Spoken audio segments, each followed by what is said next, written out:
Во Основниот суд Кавадарци денеска се одржа главна расправа, а се донесе и пресуда за сторено кривично дело разбойништво. Судењето беше реализирано целосно со подршка на информатичката технологија, што за прв пат се случува во земјава и пошироко. На видеоврска со судот беа јавниот обвинител од Кавадаречкото обвинителство, обвинетиот од затворот во Скопје, неговиот бранител и оштетениот. Онлайн судењето го следеа и бројни представници од институции во земјава. Председателот на судот, а воедно и председател на судечкиот совет доктор Лазар Нанев вели дека со далечинското судење, кое ретко се практикува во светот во овој период кога има опасност од ширење на зараза со коронавирус, им се помага на притворениците да добијат брзо, правично и фер судење, согласно Конвенцијата за човекови права. Една од клучните препораки на Комитетот за тортура на Советот на Европа, тука и Конвенцијата за правата, Европската конвенција за човекови права, во корелација со уредбата со законска сила на нашата влада и оперативниот план на Судскиот совет, веднаш да се преземат и имплементираат активности и мерки со цел обезбедување и користење на информатичка технологија во сите идни предмети, односно идни предмети, каде што се создадени процесните предпоставки за судење, а такви идни предмети се оние кога обвинетиот се наоѓа во притвор, значи му е изречена мерката притвор, бидејќи постојаното одоговлекување, односно продолжување на мерката притвор, би значило кршење на неговите основни права на лишувањето од слобода, што е спротивно и на Уставот и на Конвенцијата за човекови права.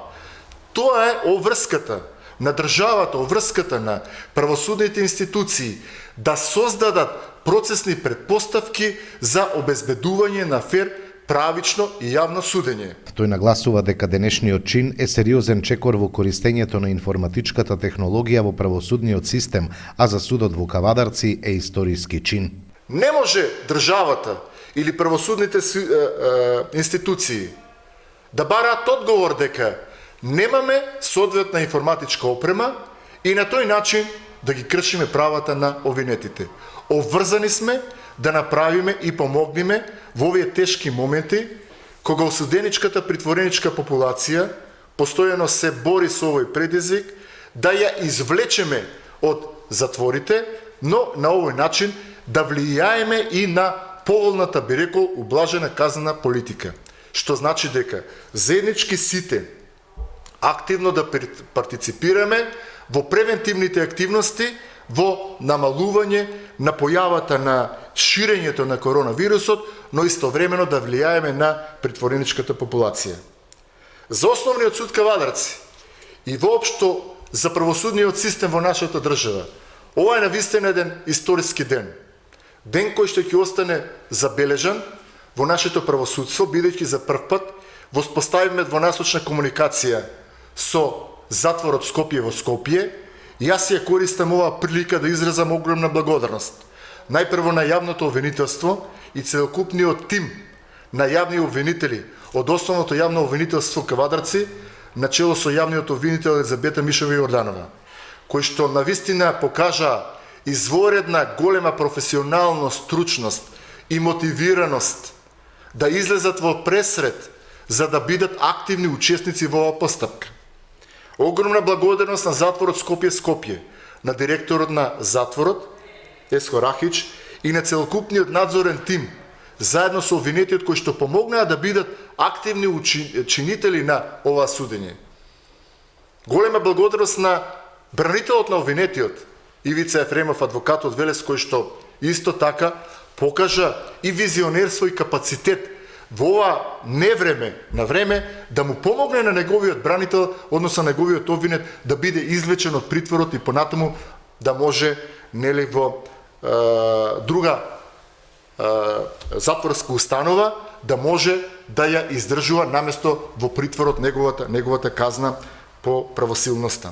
Се разбира, голема благодарност и на полномошникот и на сите останати субјекти, особена благодарност на целокупниот стручен тим, информатичари, стручни соработници и колегите суди од Основен суд Кавадарци, кои што со целокупниот персонал помогнаа да ја создадеме оваа информатичка инфраструктура и непречено во наредниот временски период да продолжиме, односно да ги интензивираме сите оние предмети во кои што имаме притвореници, бидејќи само на тој начин можеме да ги превенираме овие состојби и да помогнеме во понатамошниот непречен живот и во здравјето на осуденичката популација. Ова е прв ваков случај во историјата на нашето правосудство. Прв ваков случај во сите земји од Европа, едноставно од земјите од овој регион, меѓутоа е многу пошироко, но за прв пат, според известувањето на Microsoft Teams, за прв пат се користи оваа апликација за одржување на едно судење во светски рамки. Вели Нанев и искажа благодарност до Microsoft што по бројните контакти со нив апликацијата била прилагодена за денешното судење, а снимката од целото онлайн судење ќе биде дел од списите во предметот. Председателот на судот во Кавадарци најави дека во моментот во судот се поставува инсталација за информатичка технологија во сите канцеларии и судници за да може во иднина да се спроведуваат онлайн судења, а тенденција на судот е, вели Нанев, целосно хартијата да се исфрли од употреба и во наредниот период се подготвуваат онлайн судења во Основен суд Кавадарци. Што се однесува до денешното судење за разбойништво, судот му изрече казна затвор од 5 години на обвинетиот, кој претходно целосно ја призна вината. Изречената пресуда беше прифатена од обвинетиот и неговиот бранител, а задоволна од пресудата беше и јавната обвинителка од обвинителството во Кавадарци. Бидејќи нема да има жалба на пресудата, осуденикот веќе од денеска од притвор ќе биде префрлен на издржување на затворската казна.